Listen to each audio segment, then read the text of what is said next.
This is the web transmission service of the Royal Canadian Military Institute. Our spring 2022 events season began on January the 13th with a lecture to Military History Night by historian and RCMI member Jim Lutz, who spoke on Queen Victoria's Army, the finest expeditionary force in history. We now turn you over to organizer Pat Hind-White and Jim. So, good evening, ladies and gentlemen. My name is Patricia Hind-White, organizer of this event. Welcome to RCMI's Visual Military History Night, Thursday, January the 13th, 2022. This presentation will be videotaped for educational purposes and available on RCMI YouTube. There will be a question and answer period following the presentation, and I ask you to mute your mics and hold your questions until that time. Guest speaker Jim Lutz. The Victorian era was a time in history like none other before or since. And Jim's topic this evening, Queen Victoria's Army, the finest expeditionary force in history. There have been many contradictory and conflicting stories of this time in history, and Jim will, in this presentation, set the story straight and separate fact from fiction. Our speaker, a veteran of the Vietnam War, came to Canada as a graduate student at the University of Toronto. He studied history under A.P. Thornton and C.P. Stacey. He became involved in the military community, spending many years as a training officer of Army cadets, as well as the regional director of the Canadian Forces Liaison Council. Jim is a retired banker. He also worked for some years in an advertising agency. Currently, he is a member of the Regimental Senate of the Queen's Own Rifles of Canada and has been associated with them since 1983.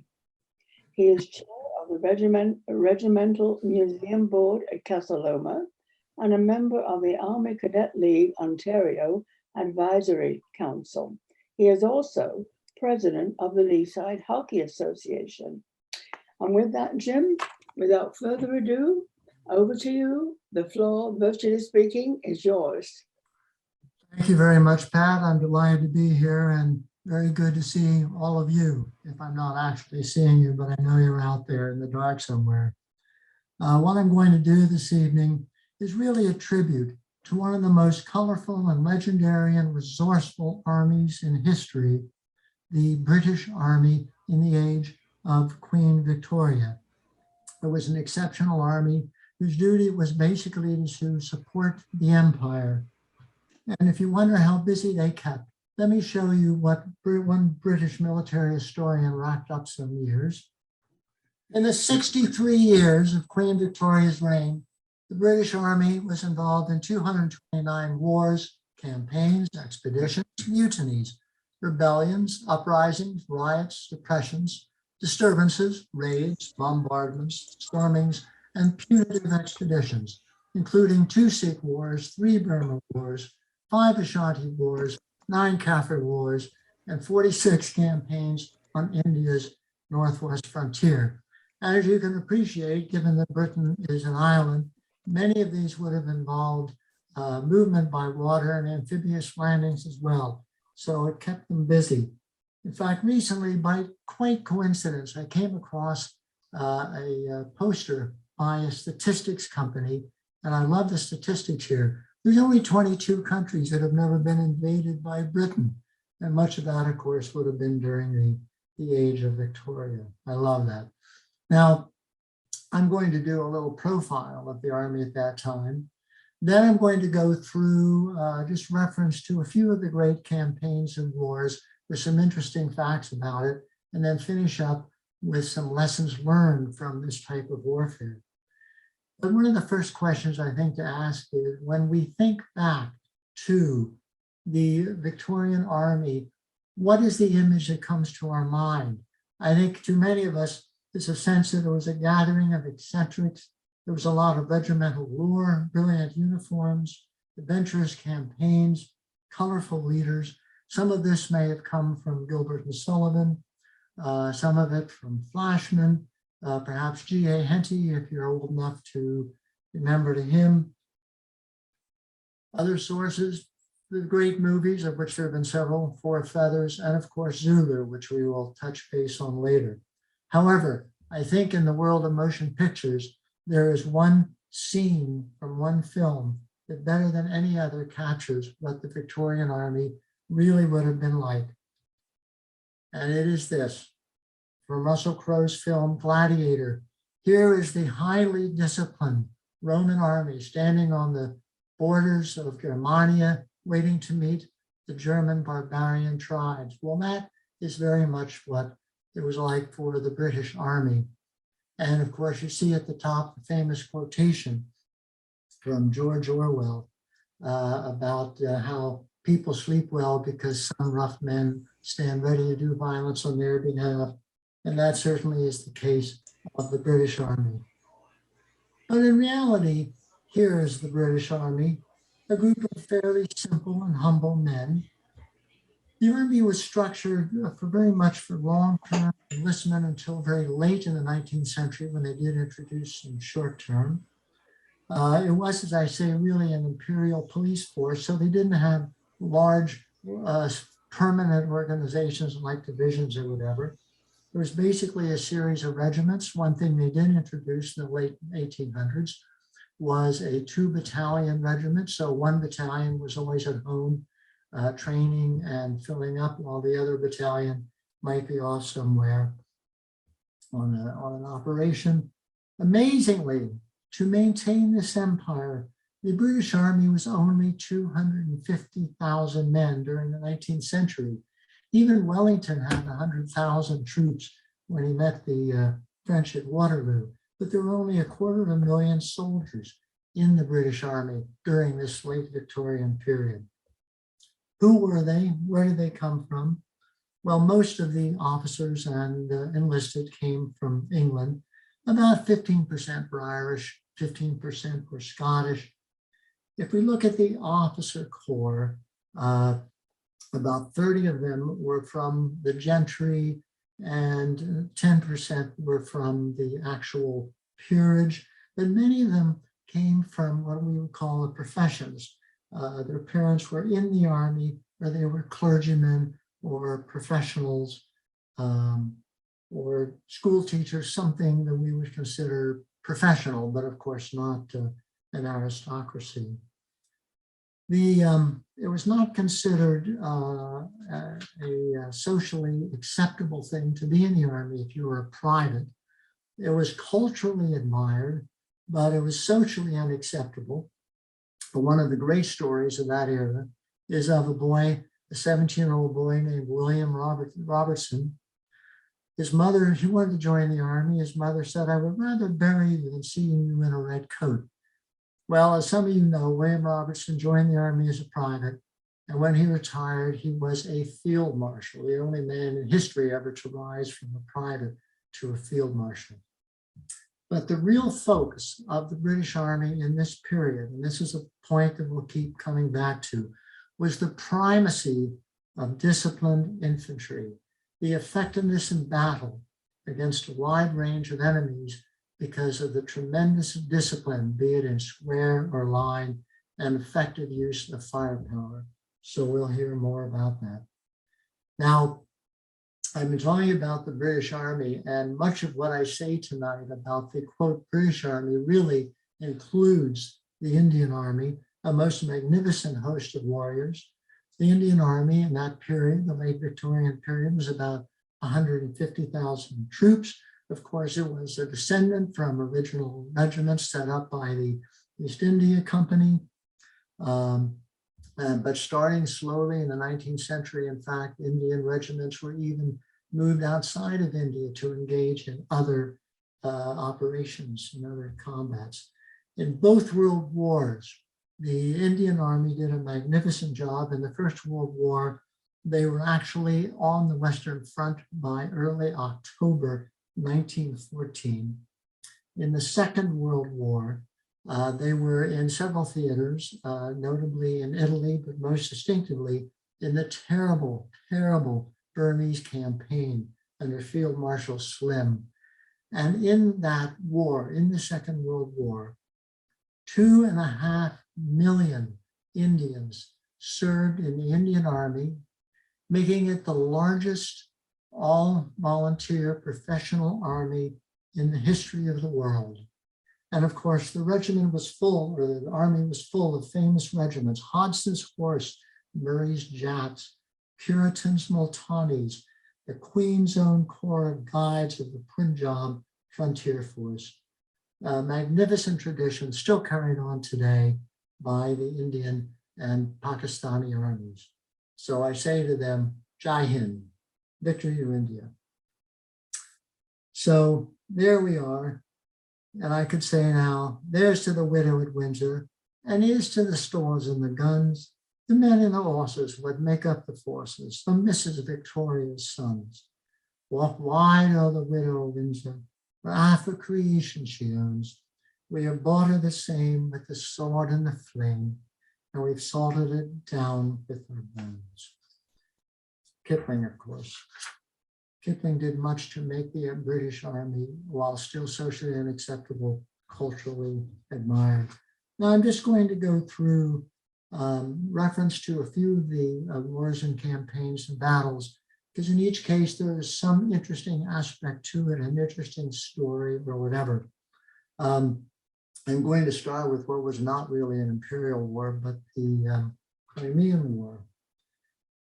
The Crimean War, as I'm sure most of you know, was not very well run by the high command of the British Army.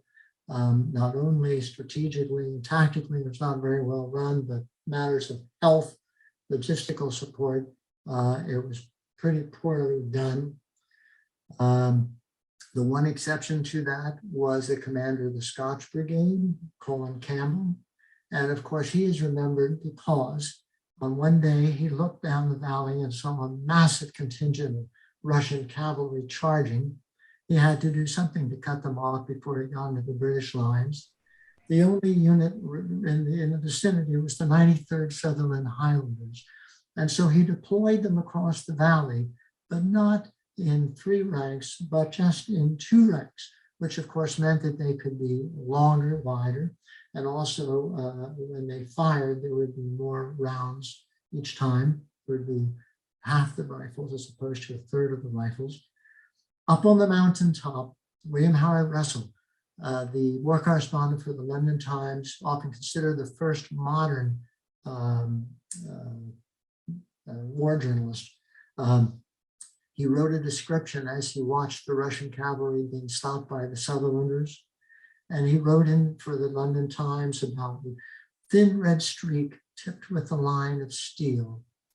Well, of course, this got sort of amended by the public into the phrase thin red line. And yes, it's a phrase that was warm to our hearts, but it really became an iconic symbol for the discipline and the bravery of the British Army throughout the rest of the Victorian era. Now, 3 years after the Crimean War, a most traumatic event occurred, and that was what we used to call today is called the Indian Rebellion. Some call it the War of Independence. It used to be called the Indian Mutiny. And fact is that it was not started because of grease in the muskets of the Indian infantry.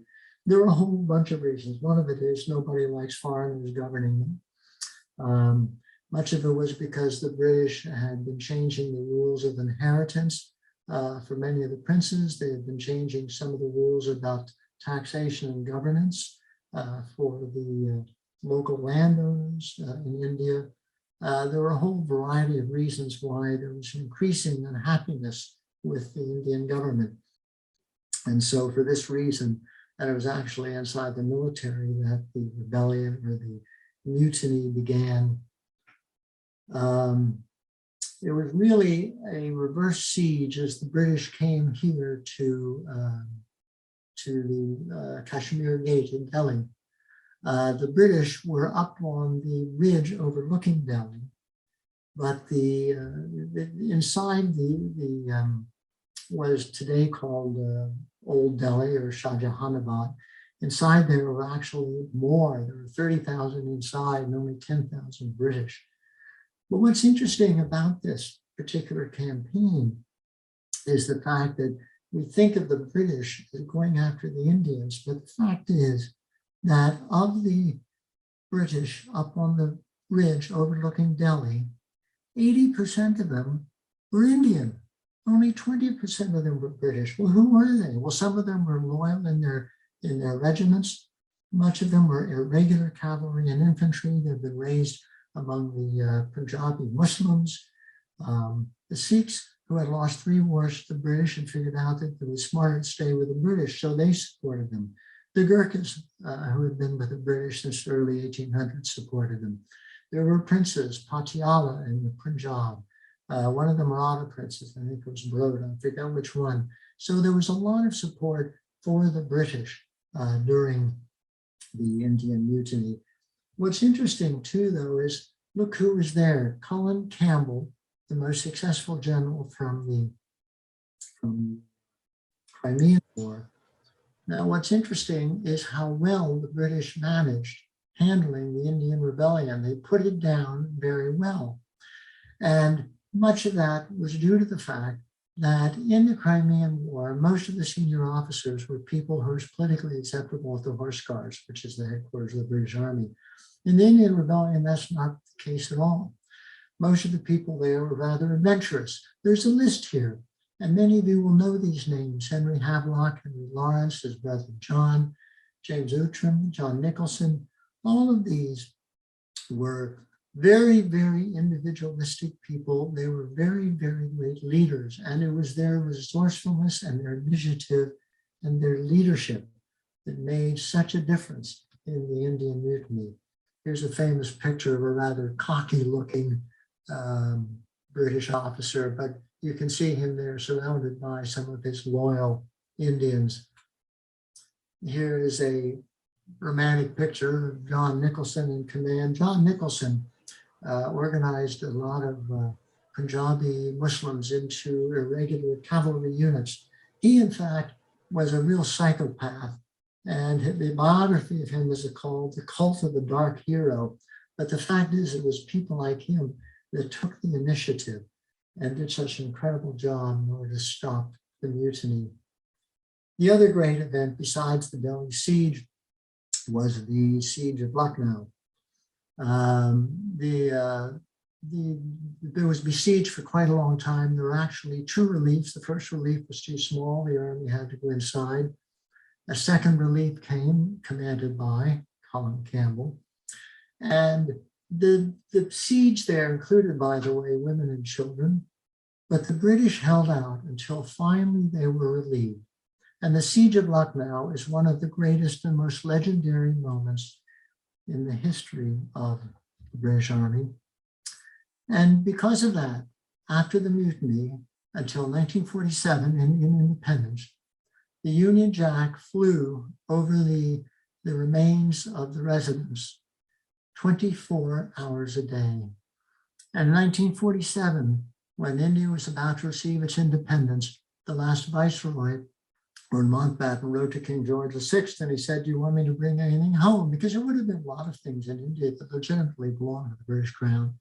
King George wrote back and he said, "Just bring the flag from Lucknow." So that shows you how the power of that memory.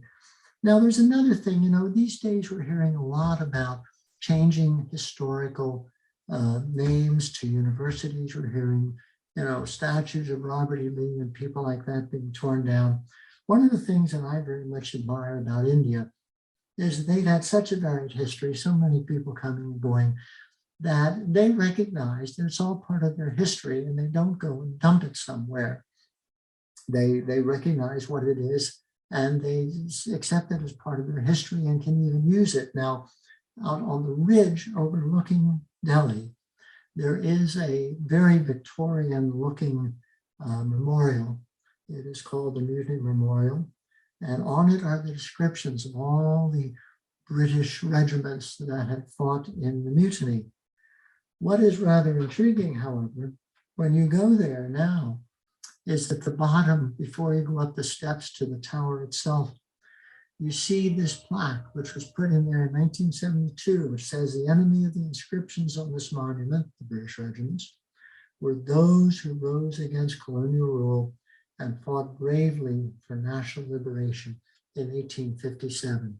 And this is in memory of the heroism of these immortal martyrs for Indian freedom. And I really admire the fact that the Indians, instead of tearing down that monument, the tower, they actually kept and used it as a way to memorialize their sense of independence.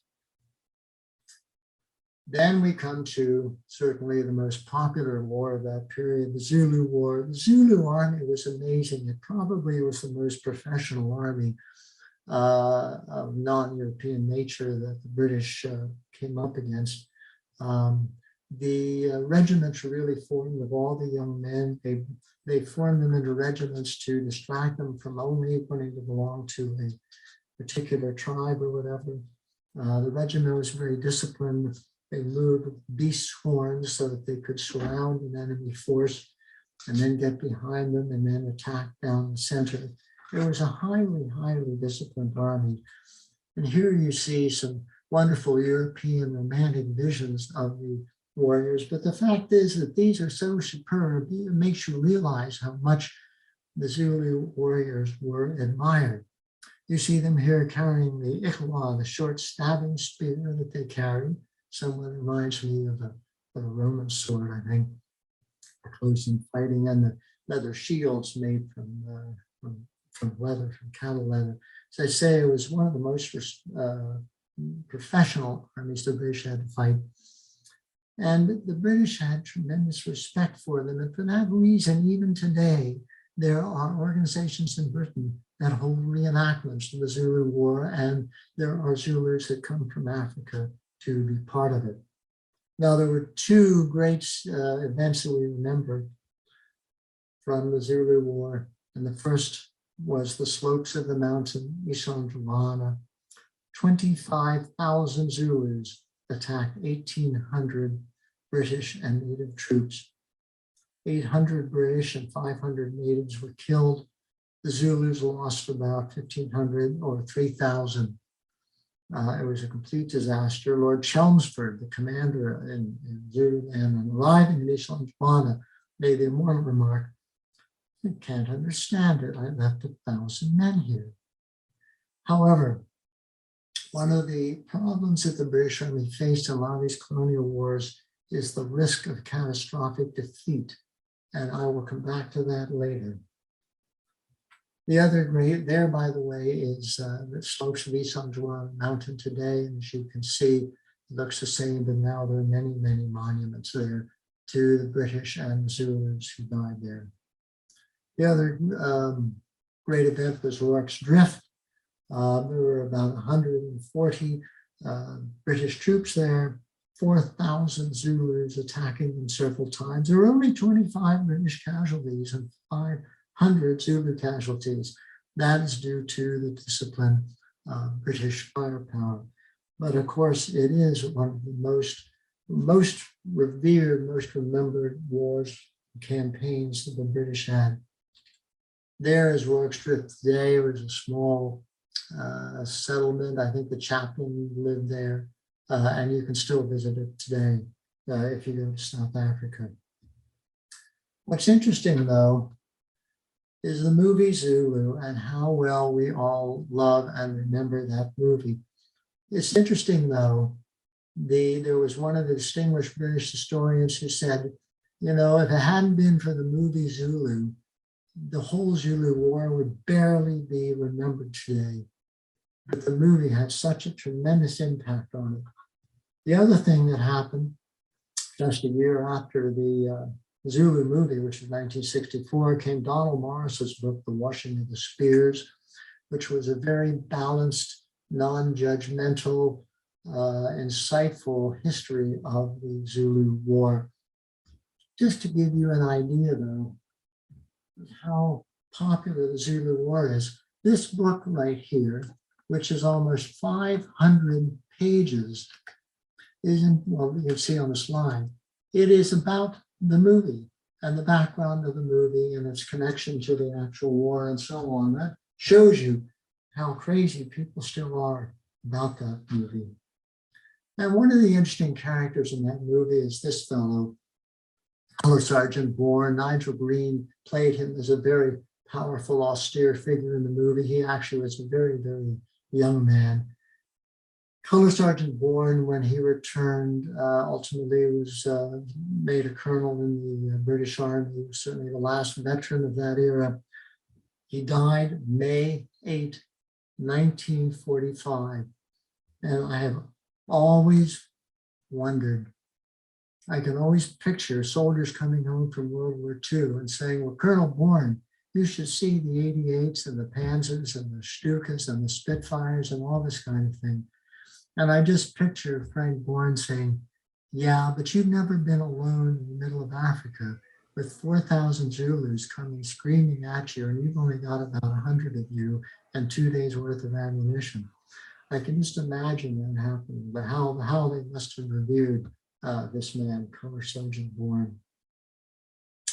I'll mention this one war, the first of the Anglo Wars, for one reason. There was a very prominent battle there in the Jubilee Hill. One of the things that was interesting in the Jubilee Hill, to show you how sophisticated, they may not look all that strack right there, but how sophisticated the Boers were. They used fire and movement. The British didn't know what fire and movement was. The Boers used fire and movement. They were that good. But what the battle of the Jubilee Hill is particularly remembered for historically, it was the last battle in which regimental colors were carried into battle. Then in 1882, of course, the British were trying to control that part of the Middle East there as a best route to India. But there was a rebellion raised against the Egyptian government and the British, who really backed the Egyptian government. There was a rebellion raised by some colonels in the Egyptian army. And so the British Army was sent to put down this rebellion. It was very clever what they did. There was about 17,000 British and Indian troops at Tel el-Kebir against about 20,000 Egyptian. There was a fair distance between them.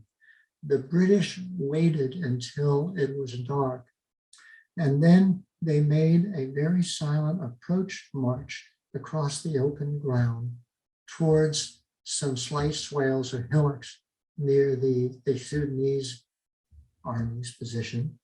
They had a British naval officer guide them because he could use the stars to guide them across there. Then with the first bit of light in the morning, the British Army jumped up, came over the barricades, and put down the rebellious Egyptian army. Often the Battle of Tel el-Kebir is considered one of the best executed military operations of the Victorian era. And it was commanded by General Garnet Woolsey, but I will say about him later, more about him. I mentioned earlier the first Anglo-Boer War. The second Anglo-Boer War, of course, is a huge battle. As with Indian Mutiny, we could spend all day talking about the history of this war. It was very much a guerrilla war, but it was also a terrible war because of the civilian casualties. They started what they call concentration camps. What they tried to do is remove the women and children so they could not support their husbands who were with the Boer army. But unfortunately, the British simply weren't competent, and they were not able to support the women and children in these camps. So 25,000 of them died in the concentration camps. The other thing that died is horses. The British collected horses from all over the empire, but they had a problem. Many of the horses could not eat the kind of grass or whatever that they found in South Africa. Many of them were simply killed. In fact, 300,000 horses died In the town of Port Elizabeth in South Africa is this monument, this horse memorial showing a British soldier in his pith helmet kneeling down and offering water to his horse. It is very touching, to say the least. It's done, of course, by the British, who love animals. Oh, by the way, the 25,000 women and children, no, I don't think they put up a monument to them, but they did put up a monument to their horses. Now, a lot of the challenge the British had to face in these wars was geographic challenges, navigation, health matters, logistics, and so on. These were very, very difficult for these reasons. And I made a list of them here, and I will just touch on each of them very briefly and give you some numbers to show you what was involved in some of these.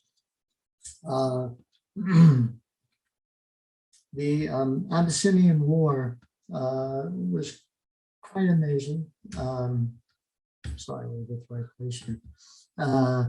The Abyssinian War, the King Theodore of Abyssinia was not being very friendly to the British, and so they figured, well, we better go in and kick him out of there. And they had to go up to his capital, Magdala, which was up on a hill there, fortified position, 300-foot, massive, looked like something out of Lord of the Rings. It was really a campaign against nature, a very logistical campaign. They had to go 400 miles through the mountains of Ethiopia to even get to Magdala, which was garrisoned by 10,000 warriors. Plus, so the British had 10,000 troops. They also had 26,000 animals, including 44 Indian elephants, 12,000 followers to help with this. The tail of mule trains and gun trains and elephants and human bears was about 7 miles long. There was also a line of communications as they advanced towards Magdala, a short railway, a field telegraph line. Fresh water was provided by means of condensers on the coast and well boring equipment in the interior. They finished with an assault on Magdala, which was very anticlimactic. 2 British killed, 700 Abyssinians killed. A brilliant campaign commanded by Lord Napier of Magdala. When you hear those statistics, you realize that the British Army was not by any means an amateur army. Another campaign close to home, the Red River expedition to suppress Riel. There were 10,000 men and cannon, including British and Canadian militia. The route is characterized as going across Lake Huron and Superior to Thunder Bay, then to Lake of the Woods and down Winnipeg River, and is considered among one of the most arduous campaigns in the history of the Victorian Army. This, of course, is where they employed voyageurs to help them along as well. The Red River expedition, commanded by Garnet Woolsey, as I said, we will say more about him later. However, just a few months ago, you had a presentation here at the RCMI by Paul McNichols to the Military History Night, and about his book, Journey Through the Wilderness, about this Red River expedition. And there is his book. It is available from Amazon. And if you go to YouTube and just enter RCMI Red River, you will see Paul's presentation on this wonderful campaign. Another campaign, the Ashanti War in the Gold Coast. It's called the Gold Coast because golden slaves were basically moved from there over to North America. King Coffee was at Kumasi, which is about 100 miles into the jungle of the Gold Coast or Ghana. And the way the army moved is they formed a square, but they moved through the jungle in a giant square. So you can imagine they had to be very, very careful about that. They stationed every 10 miles, they stationed hospitals, supplies, water purifiers. There was 1 porter for every 3 soldiers. That was what was required. Here, as at Magdala, the battle was anticlimactic, but the health was incredible.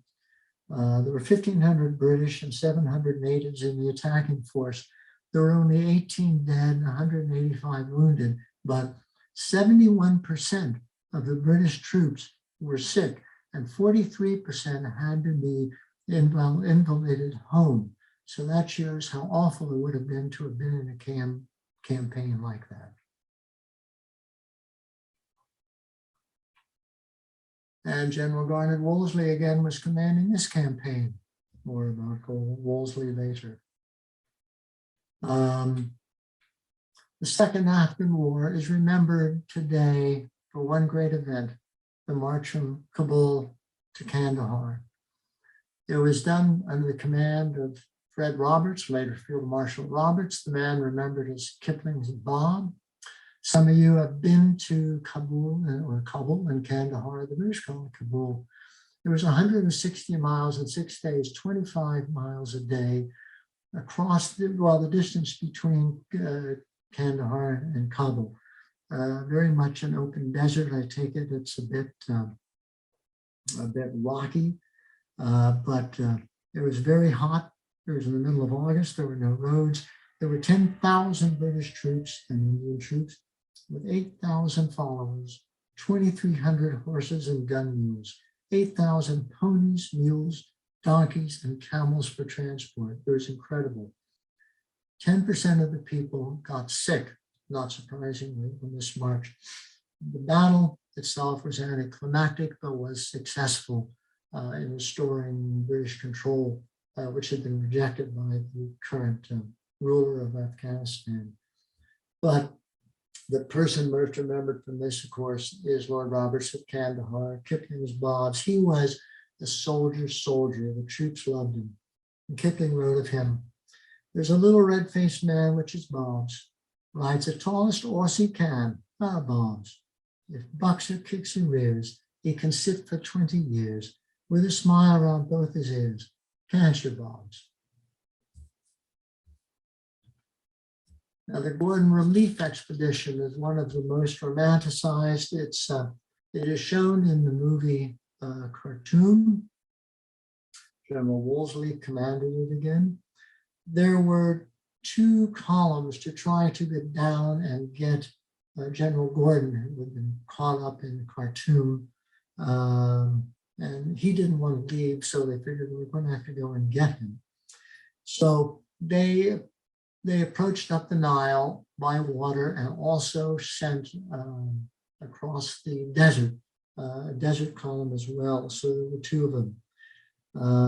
There were 6 cataracts or rapids on the Nile, and this is where Woolsey decided that he would hire some voyageurs, as he used on the Red River expedition in 1870. From what I have read from the definitive Canadian books, there really were very few true voyageurs remaining at this point, 1884, but there were some 400 lumberjacks and Canadian backwoodsmen and others that did go over and serve in that campaign. Now, one of the terrible moments of this campaign occurred to the route going across the desert column at a place called the Wells of Abu Bakr. They were wells in the middle of the British. At this place, the troops of the Mahdi, the great Muslim leader of the Sudanese, attacked the British and they broke into a British square. 75 British were killed, 100 wounded, although 1,000 Mahdists were still killed. One of the people killed was one of the most famous members of the British Army, Colonel Fred Burnaby of the Blues, the Royal Horse Guards. Arthur Manville, in the November-December 21 issue of Members News, wrote an article about Colonel Burnaby. And in the latest issue, Jan Feb issue, he wrote another article about Sir Percy Marling. I didn't know his name, but he also was at the Wells of Abu Bakr. This is the famous painting by James Tissot of Colonel Frederick Burnaby. And there was a popular song that was sung after that in the Army. It goes, "Now horse guards blue, both old and young, each man from front to rear. Remember Colonel Burnaby at Sandy Abu Clear. And when old England calls the blues to battle soon or late, we shan't forget how soldierly the Colonel met his fate." Now, more famous though, coming out of the Abu Bakr campaign, There's a poem by Henry Newbold called The Torch of Life. He was a young man in a British public school near Bristol, and he wrote a poem, say, called Torch of Life, 2 stanzas. The first stanza is about young lads playing cricket, and then the second stanza is about the battle at Abu Bakr. So I will just read it. There's a breathless hush in the close tonight, 10 to make in the match to win, a bumping pitch and a blinding light, an hour to play and the last man in. And it's not for the sake of a ribbon coat, for the selfish hope of the season's flame, but his captain's hand on his shoulder smote. Play up, and play the game. And now the second stanza. The sand of the desert is sodden red, red with the wreck of a square that broke. The Gatling's jammed and the colonel's dead, and the regiment blind with dust and smoke. The river of death has brimmed his banks, and England's far, and honor and name. With the voice of the schoolboy rallies the ranks. Play up, and play the game. God, I just love the Victorians. They had the most incredible spirit for these kinds of things. I love these Victorians. So, now I mentioned that we have seen several campaigns led by Garnet Woolsey, later Lord Wolseley of Cairo. And now we will speak to him for a moment. He, first of all, is the model of a modern major general in Gilbert and Sullivan's Pirates of Penzance, and the very model of a modern major general of information measured in land, war, mineral, so on and so forth. That was Garnet Woolsey because he commanded such impeccable campaigns as the Ashanti campaign and others. There's also a phrase then, which is wonderful, all Sir Garnet. So if Eric Morse calls me and says, hey, Jim, the presentation's all ready, then he says, it's all Sir Garnet. It's all okay, everything's taken care of. I think probably Garnet Woolsey holds the record for participating in more campaigns, maybe than anybody in modern history, I don't know. He was in 10 campaigns and 2 government postings over 33 years in office.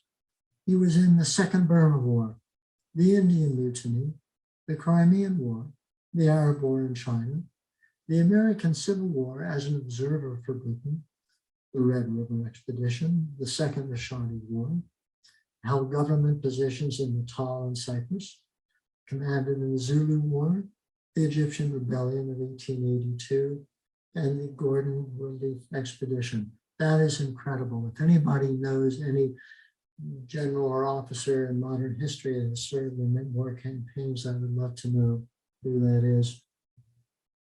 Now, the Gordon Relief Expedition ended with the fall of Khartoum and the death of Gordon in 1885. Towards the end of 1885, the Mahdi troops had decided to advance on Egypt, and they headed for the Egyptian border. They got to a little town on the Egyptian border called Guinness, and there some British regiments were able to stop them. It was a fairly small battle. It's not a big one in the historic books, but there is one reason that this is always remembered. And if we were all speaking and hearing tonight, I would ask if anybody knows what it is, because I'm guessing somebody probably does. The Battle of Guinness was the last time the British Army went to battle in their redcoats, or what were technically scarlet frocks of wool serge. There are people that say there was a machine gun unit in some later war that wore their redcoats in battle or whatever, but it is generally accepted that this was the last formal occasion on which the redcoats were worn. We now go to the reconquest of the Sudan. It was extremely well run. Kitchener was very methodical in his advance. He built a railroad from Egypt going up the Nile or near the Nile, headed for Khartoum. He only advanced as fast as he could build the railroad. who was building the railroad, a Canadian, of course, Percy Giroir, graduate of RMC, distinguished person at the CP Railway. He was in charge of the building of the railroad. The other thing that's really amazing, I think, is that we're talking 1898. Look at that. That is an actual photograph on the day of the battle, September 2nd, 1898, of the troops lined up. You can see some automatic weapons on wheels there.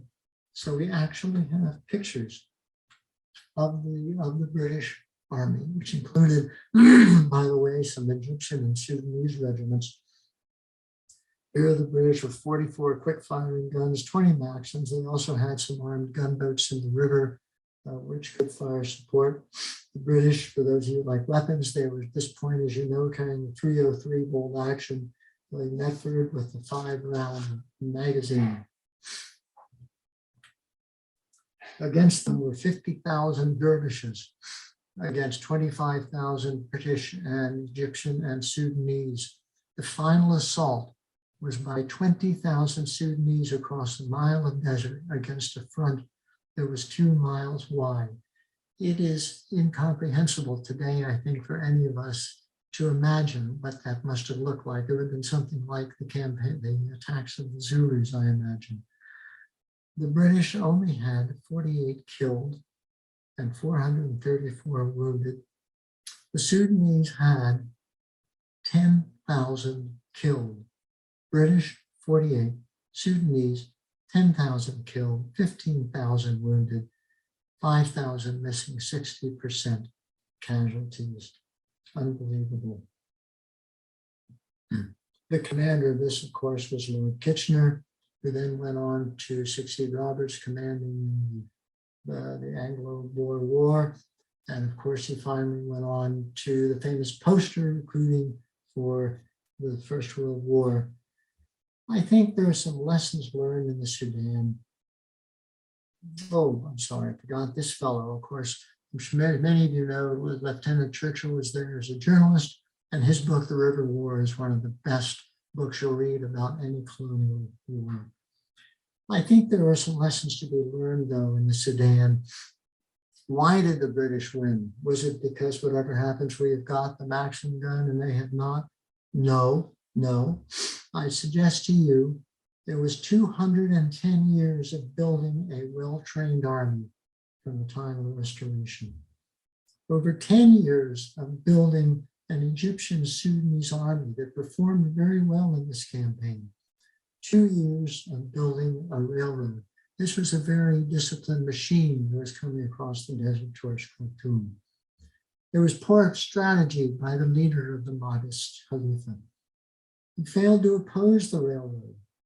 He fixed on holding his capital at Khartoum. So often these people would hold their capitals, like Magdala and others, which made a target for the British. He used frontal assault tactics. All of these were not very successful. The campaign was really a paradigm of British colonial warfare, showing the British at their methodical and disciplined best, and based on highly disciplined infantry, a thin red line. Now, let me finish up with some lessons to be learned. Some people don't think the British Army was particularly intellectual. Well, there were a few like that. C.E. Caldwell, Colonel Caldwell, he, as you see, he was successful in his British service, but he wrote a book called Small Wars, Their Principles of Practice. This book is still in print. That's actually a modern edition that you can see right there. And he wrote this book to capture intelligently why it was that the British had been successful. And so much of what I'm saying here is the kind of thing he's talking about in that book. So there's 4 lessons learned. The first is what I call a clash of cultures. It isn't just 2 armies that are fighting, it is 2 cultures. And you have to appreciate the challenges and lessons learned and understand that it isn't just military science. For example, there's 2 types of armies. On the left here, we see the highly professional army, where you've now got a division of labor in the society. And so there are soldiers and money to support them so you can have a permanent and well-trained army. On the other hand, warrior societies such as the Zulus and many of the people that the British fought, for them, there was not a separate army, so they simply used young men who they armed. But of course, there was an inability to take high risks there because you could be losing not just soldiers, but integral members of your society. The local armies, like the warrior societies, had the advantage that they could live off the land. There were many advantages here. They were more adapted to the client. But again, it was the training and discipline and logistical support that a professional army like the European army could bring to these wars. And Colonel Caldwell in his book wrote, "Good fire discipline is the final test of infantry efficiency on the battlefield, and is the principal point to be attended to from the moment that the infantry is launched into the fight until the day derided." And that is something that only a professional army could do. However, there were risks, and I emphasize the risk of catastrophic defeat. I listed there several of these catastrophic defeats, some of which we have talked about. I mentioned Adwa, which is the Italian army, which was a complete disaster. In 1896 in Ethiopia, 10,000 Italian soldiers were either killed or captured. But one wonders, well, if this army's so good, how comes they periodically have these catastrophic defeats where an entire army is wiped out? I think if I could put it in the simplest terms possible, it is that the simple in our lives is less vulnerable to disruption than the highly developed or sophisticated.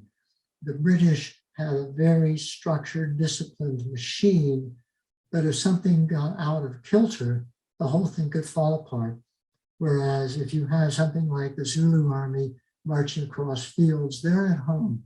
They know where the water is, they know where the food is, they have whatever they need with them. And if they're disrupted, it's easier for them to get back together and reform. So the risk of catastrophic defeat was a very common problem in these colonial warfare. Campaigns against nature. No question about it. As Caldwell says, small wars are generally speaking campaigns rather against nature than against hostile armies. Another historian wrote that 70% of the US land and surface is devoid of military history because it is too high, too low, too hot, too cold, too wet or dry. But the British pushed the edges of the envelope from high barren mountains of Abyssinia to the low delta of the Irrawaddy, from the hot jungles of West Africa to the cold mountains of the northwest frontier, from the monsoons of the Punjab to the dry sands of the Sudan. And then there's the issue of health. I just cite one statistic here. In the Indian Mutiny, 11,000 British soldiers, officers, and men died. 82% of them died of illness, including sunstroke. Only 18% were killed in action or died of wounds. 82% casualty due to illness. The final lesson learned is leadership and audacity. Caldwell found in most cases victory has been achieved by vigor and dash rather than by force of numbers. I think again and again this evening I have emphasized and pointed out, most typically during the Indian Mutiny, how the initiative taken by even very, very independent leaders could make all the difference in these wars. It was so critical. Leadership. As you mentioned, if you're interested in Victorian wars, Britain is a Victorian military society. You can join it.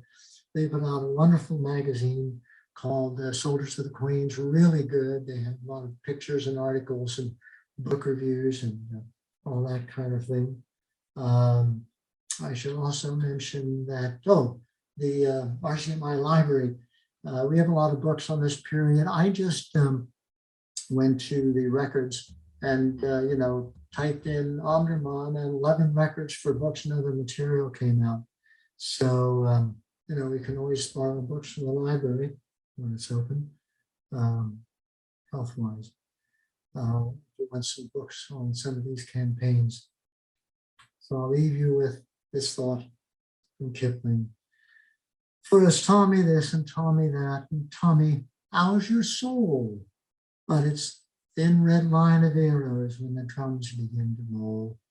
The drums begin to roll, my boys, the drums begin to roll.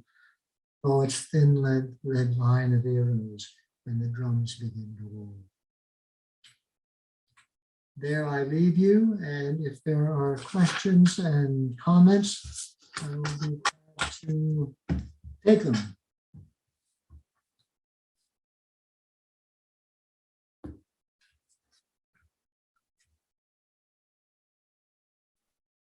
Thank you, Jim.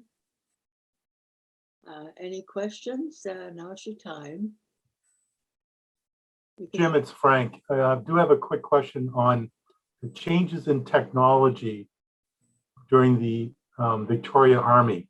How would you comment on the changing of the rifle from the musket percussion to repeating rifles and the advent of machine guns? I would say that the impact of technology was nothing compared to what would occur in the 20th century. Very simply, if I think of weapons, if you have a thin red line, as you did say at the Plains of Abraham, it's still going to be very effective, even if you only have an old-fashioned front loader musket. You can certainly be more effective when you have a 303 5-rounder. But I don't think that that difference is as great as the difference between any time in the 1800s and the First and Second World War. Okay, Jim, I have one more question. What would your comments be on the advances of medicine during that period with the Army? I wish I knew more. I actually have a book. I did read it once on health and medicine in the Victorian Army. To be honest, I hate to say this, but I can't really comment on it.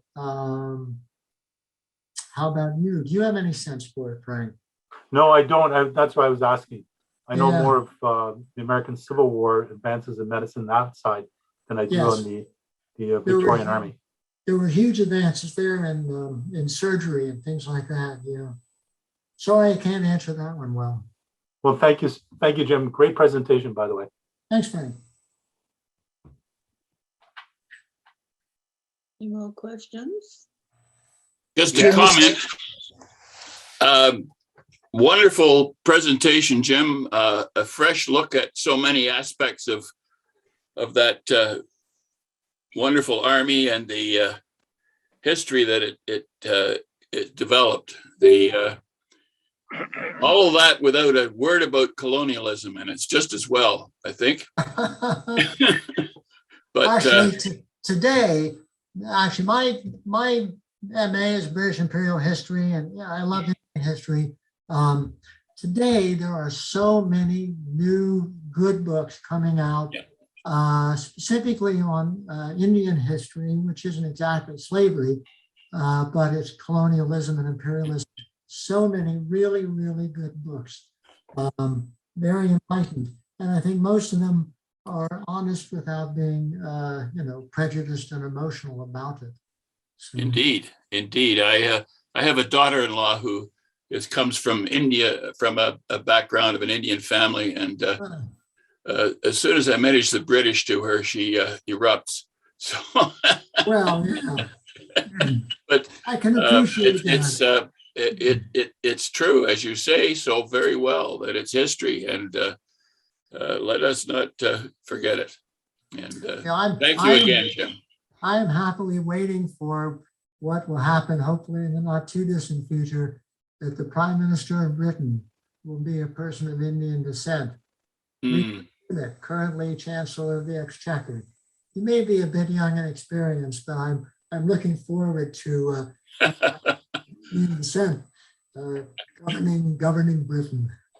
Excellent, excellent. Thanks, Jim, again. Yeah.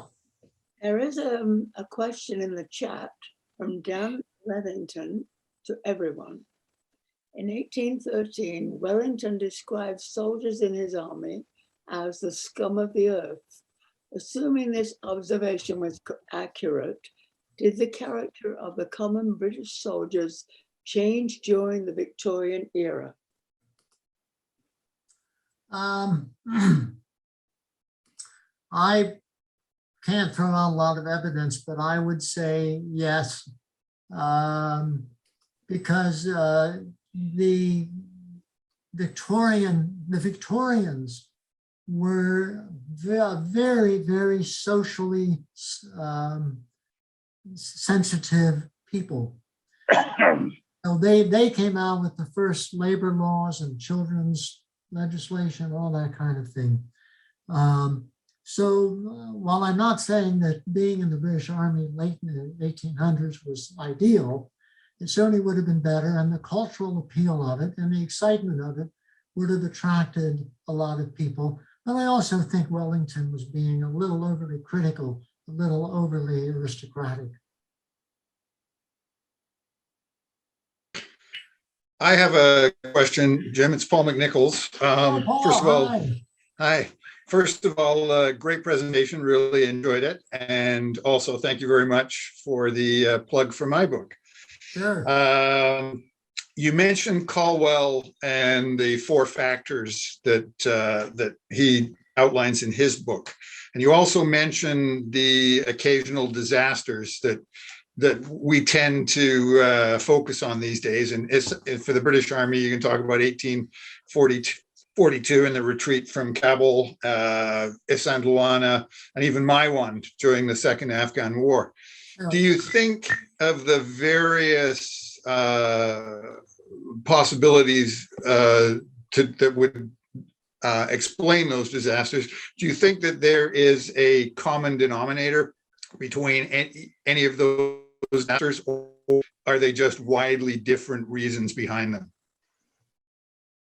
I think, well, there probably are some specific reasons unique to each, but there is one general theme, which I refer to as that which is simple is less vulnerable to disruption. I think that the British Army was so well trained and so disciplined that if they were disrupted, then that would throw them off what they were trying to do. So I think that's sort of like an underlying risk at all times, but sometimes most of the time it doesn't break through. It probably breaks through when you get a poorly run campaign, actual poor generalship. What do you think? Poor generalship, and in all 3 of the examples that I cited, is always been my take. Yeah. But you're right in that if these expeditionary forces went into uncharted territory in many respects, well beyond normal lines of communications. So if something was going to go wrong, I agree with you completely. It had the potential to be disastrous. But I think in the retreat from Kabul, I think in Maiwand and also at Isand Luana, it was really compounded by poor decision making on the part of the people in charge. Yeah, I like the phrase you used there. A lot of these very risky adventures, if something was going to happen, that's when it would happen. Yeah. Great presentation. Thank you. Can I leap in here, Jim? Yes. I think it was a great presentation, totally, apart from that utterly gratuitous picture of Russell Crowe. But we'll fix that. But I was thinking, as you were talking about catastrophic defeats and failures in generalship that just counting up on my fingers, the Roman army in the course of the first 100 years of the empire, which was when it was allegedly at its height, suffered, by my count, 7 to 8 catastrophic disasters, almost all of them by bad generalship. And most of the lessons of the small book of small wars seem to duplicate the Roman experience, except that the Romans had less of a technological edge. But yes, they were fragile if they were caught on the hop. Very well put. Thank you. Questions? It's Reg Scotland. Hey, Lex. So first of all, yes, great presentation. Thank you for that. As a logistics kind of thinker, when I take the thought of the difference between a local force and the expeditionary force, which requires often ongoing, continuous overseas service, beginning in the age of sail. A horse needs to eat every day. You can't park it in the shade and wait for the grain truck to come by. You mentioned the issues of horses dying because they were not able to handle the local grasses. And then when we add to it the increasing hunger of the weapon, as we moved into repeating rifles and so on, the learnings that had to take place must have been fantastic. That's a very good point. There was a comment earlier about the sophistication of the weaponry. You're right. If you were a soldier in 1800, all you had to know was how to jam some stuff down the barrel of your rifle. By those pictures in Omdurman, we have, I don't know what they were, Maxims or Gatlings or whatever. There would have been, and also going around the world like that, you're right, you would need to, it's not just the grass in South Africa that may be poor for the horses. It could be the grass anywhere that's poor for them. There's always a huge health issue. So I think you make a very good point. The whole business would have gotten a lot more complex over the period of the Victorian century. Thanks, Rich. In the River War, Yeah. Churchill said that victory is the bright flower, but it only lives because of the stem of transport. That's our boy. Well, that sounds very logistically minded. I think in many ways the campaign of 1898 is the epitome of the British Army in that century. In many ways, that day, September 2nd, was the epitome of the British Empire. On that day, everything came together: the logistics, the training, the weaponry, the leadership, everything came together, and a massive, massive victory. Thank you. There's one other item in the chat from Hans Dathja. As a London English-born child with a father who is a Hindu, Sindhi, partition refugee born in Shakapur, Sindh,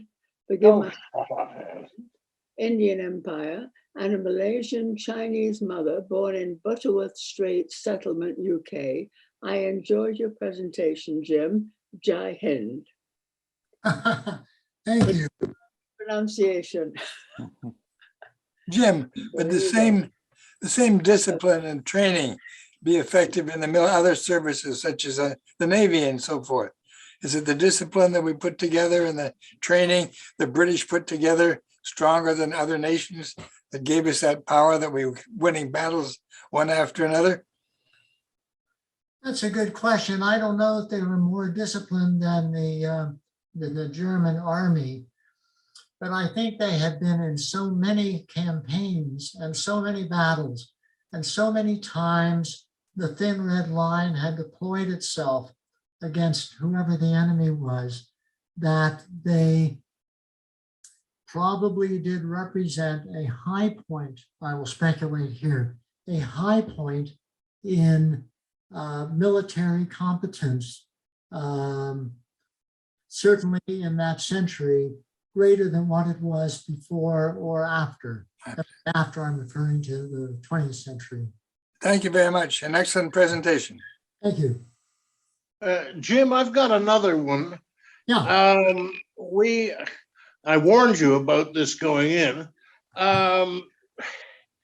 When we talk about the expense of empire, the expense of doing business, do you have any clear estimate of what it cost the empire in casualties to do what it did throughout Victoria's reign? I mean, those 7 Roman disasters I mentioned were massive. It's interesting. I like that. I am tempted tomorrow to sit down with my list of all the campaigns and see how many. I would say this, when you look at the benefits to Britain of her empire, primarily economic, but also, for what it's worth, political. I think the loss of life in her battles between Waterloo and 1914 would be considered infinitesimally small in terms of the return that the British gave to the British, the army gave to the British. I don't know. What do you think of that? Yeah, I don't like to. I wasn't looking for a saw-off because it's human life after all. But it was a small army, as you pointed out. I think Send a Gunboat suggested there were no more than 11,000 metropolitan troops at any given time. But just in terms of the sheer butcher's bill, what do you think it was from 1837 through 1900? Well, you want me to guess? Several thousand in the mutiny, the Indian Rebellion. I can't imagine. You've heard, I quoted the number. I think it could be under 50,000. Yeah. I don't know. What do you think? Okay, the Romans easily lost over 50,000 in those 7 or 8 disasters that I mentioned. They had less of an edge, and they had occasionally really terrible generalship. Remember, for the Roman army, you are getting up there. You're both standing about 3 feet apart with swords or whatever. Yep. Whereas if the British advance on the Assyrians or whoever, and suddenly there's a problem, they can easily pull back and pull out. Yeah. And that will save lives. The Roman disasters tended to be ambushes on the march. I don't see a lot of ambushes of the British. Maybe in Afghanistan, yes. Vivian McAllister here. Thank you for an excellent talk. I'd like to make a quick comment on 2 of the points that were raised. The one about Wellington and saying that the infantrymen were scum of the earth, and the question about the role of medicine in this era. In fact, I think it's probably a pretty dark period for the British Army. They failed to learn any of the lessons that the French Army had undertaken, changes that they had made in those campaigns. And for some reason, they bullheadedly refused to undertake any medical care virtually in the Crimean War. And they really only recovered, I think, during the Boer War, which probably closes out your period. So that's a kind of a comment that I have. And then they turned around and, having learned the lessons in the Boer War, performed magnificently in the First World War. So it was an extraordinary recovery for a time when the casualty numbers just escalated beyond all comprehension. It was a very fortunate thing. But my question really is, if you look at some of the men that you highlighted, even from Wellington on, an extraordinary number of them were born in Ireland. And I've never figured that out, given its history.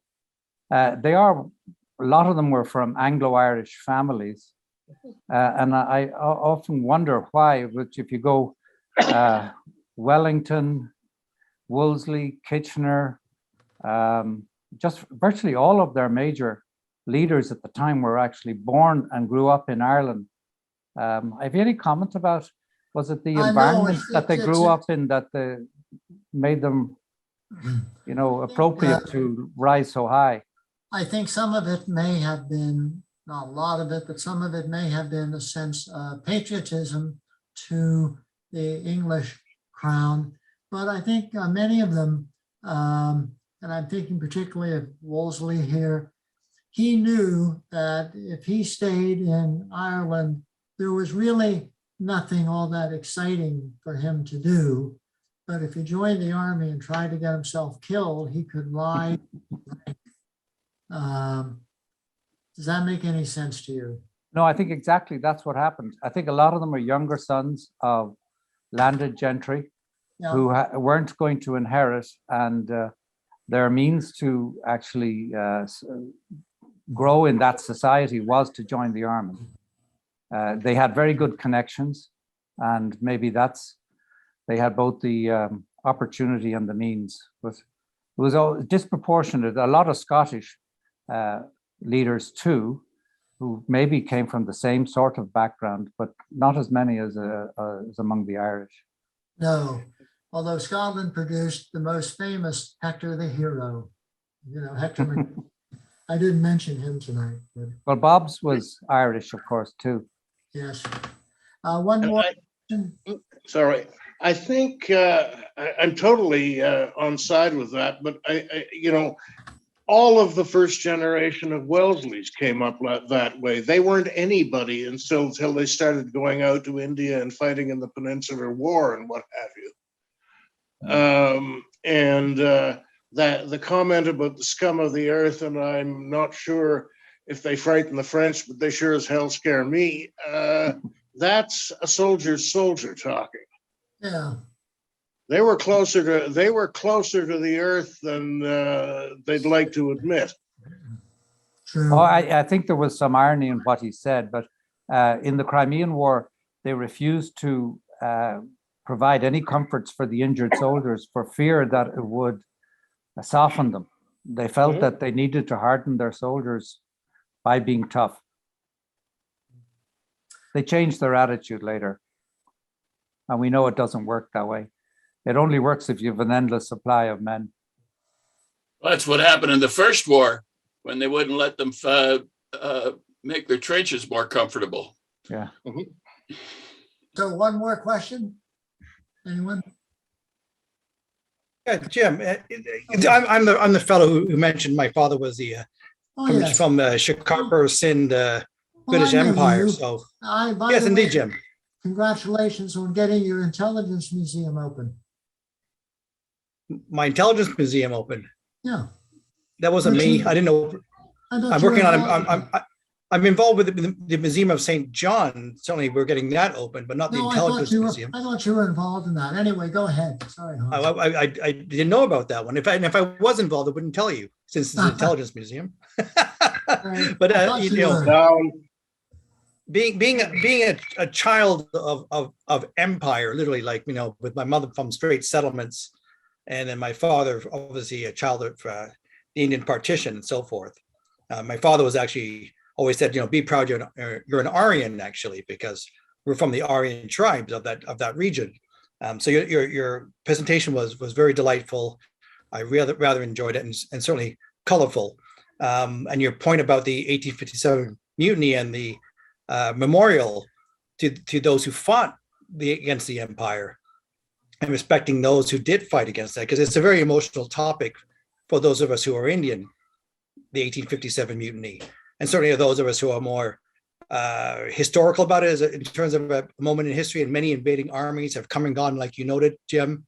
I mean, Delhi was, I think, invaded almost 17 times by Ghazni, something like that. Anyways, so a wonderful presentation, really rather enjoyed that. But two questions, and you can answer either one either way. One would be the last Mughal emperor. You know, he was a poet. and an Urdu poet, and he spent most of his time, doing his poetry until the mutineers appealed to the, somewhat emperor that he should do something at least once in his life to show that he's an emperor. And he rallied whatever forces he could rally and launched himself and whoever against the might of the East India Company. It really was a private army at the end of the day that was engaged in India in 1857, which forced Queen Victoria, of course, to intercede and take control. But what are your thoughts on what the emperor did and what the British did to the last emperor, which is exile him, I think, to Rangoon or something like that, in which he's... I know, I can sympathize with him because he probably wasn't become very much, just living inside himself, inside the what's it called, the Lauhila, the Red Fort. And I think he probably didn't think it was going to be worthwhile, successful, useful. I'll give him the benefit of the doubt.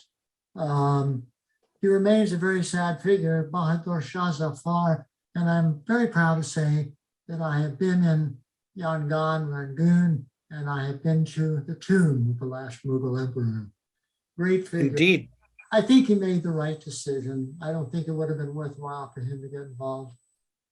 Yeah, and my second question, Jim, is certainly your respect for those Indians who fought both for the British in terms of the Indian Army as well as against the British is certainly there, and your respect for those who are warriors on either side of a coin. But the interesting anomaly we face today is certainly Winston Churchill and Winston Churchill's perspective on the forces at play. And there's those who are definitely against Churchill, especially those of South Asian heritage and the Bengal famine. And when the Indian partition was at play, I mean, certainly Churchill's on record saying he was against all of that, and you couldn't trust the Indians. What are your thoughts on the current? I obviously being UK born and member of the RCMI, I take more of a nuanced view of things, but I was curious about your thoughts on that question of Churchill and India. He was a absolutely red-blooded imperialist. If you don't like imperialists, he is an imperialist of the worst kind, is what I would say. I don't think he ever really appreciated what India represented, what it meant to Britain. So, Churchill is one of these people that you could spend the next hour raving about, and you could also spend the next hour dumping all over him. And that's certainly one of the points that you could, that he showed such a lack of. Thank you, Jim. Pat, over to you. Pat? Yeah, I'm here. Oh, Yeah. Over to you. Well, I guess that's the end of the question. So I thank you very much for a really great presentation in an area of history that really needed to be explored. And I thank you very, very much. And I'm sure it was enjoyed by all. Thank you very much. This has been another in our series of webcasts produced by the Royal Canadian Military Institute in Toronto as a public educational service. You can find news of upcoming events and links to our webcast archives at www.rcmi.org. On behalf of the RCMI, this is Eric Morse saying goodbye for now, and thank you for joining us.